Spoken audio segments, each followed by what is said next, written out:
जय श्री राम दोस्तों। आज की इस वीडियो में हम बात करेंगे हनुमान जी इस कलयुग में कहां पर विराजमान है।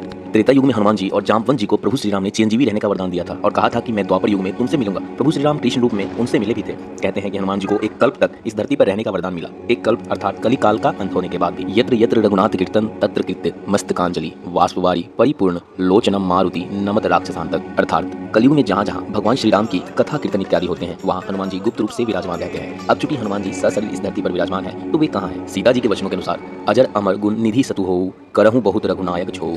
यदि मनुष्य पूर्ण श्रद्धा और विश्वास से इनका आश्रय ग्रहण कर ले तो फिर तुलसीदास जी की भांति ही उन्हें हनुमान जी और राम जी के दर्शन निश्चित होंगे। श्रीमद् भागवत पुराण अनुसार हनुमान जी कलयुग में गंधमादन पर्वत पर निवास करते हैं। यह गंधमादन पर्वत हिमालय के हिमवंत पर्वत के पास है जिसे यक्षलोक भी कहा जाता है। यहाँ एक बहुत ही अद्भुत सरोवर और उसमें खिलने वाले कमल की कथा पुराणों में मिलती है। हनुमान जी इसी सरोवर के पास रहते हैं। प्रतिदिन श्री राम की पूजा करने के दौरान हनुमान जी यहाँ के कमल तोड़कर उन्हें अर्पित करते हैं। इस कमल को प्राप्त करने की इच्छा पौंड्र नगरी के नकली कृष्ण पौंड्रक ने व्यक्त की थी। तब उसका मित्र वानर द्वीप ने इसे लाने का प्रयास किया था परंतु हनुमान जी के कारण ऐसा नहीं हो पाया। अज्ञातवास के समय हिमवंत पार करके पांडव गंधमादन के पास पहुंचे थे। इंद्रलोक में जाते समय अर्जुन को हिमवंत और गंधमादन को पार करते दिखाया गया है। एक बार भीम कमल लेने के लिए गंधमादन पर्वत पहुंच गए थे जहां उन्होंने हनुमान जी को लेटे देखा। तब हनुमान जी ने कहा था कि तुम मेरी पूंछ हटाकर निकल जाओ, लेकिन भीम उनकी पूंछ नहीं हटा पाए थे। तभी भीम का बलवान होने का घमंड टूट गया था और उन्होंने हनुमान जी से क्षमा मांगी थी और उनसे अपने विराट रूप के दर्शन करने की इच्छा थी। तब हनुमान जी ने भीम को अपना विराट रूप दिखाया था। हनुमान जी कलयुग में गंधमादन पर्वत पर निवास करते हैं ऐसा श्रीमद् भागवत में वर्णन आता है। गंधमादन में ऋषि सिद्ध चारण विराधर देवता गंधर्व अप्सराएं और किन्नर निवास करते हैं। हिमालय के कैलाश पर्वत के उत्तर में स्थित गंधमादन पर्वत पुराणों के अनुसार जम्बू द्वीप के इलावृत खंड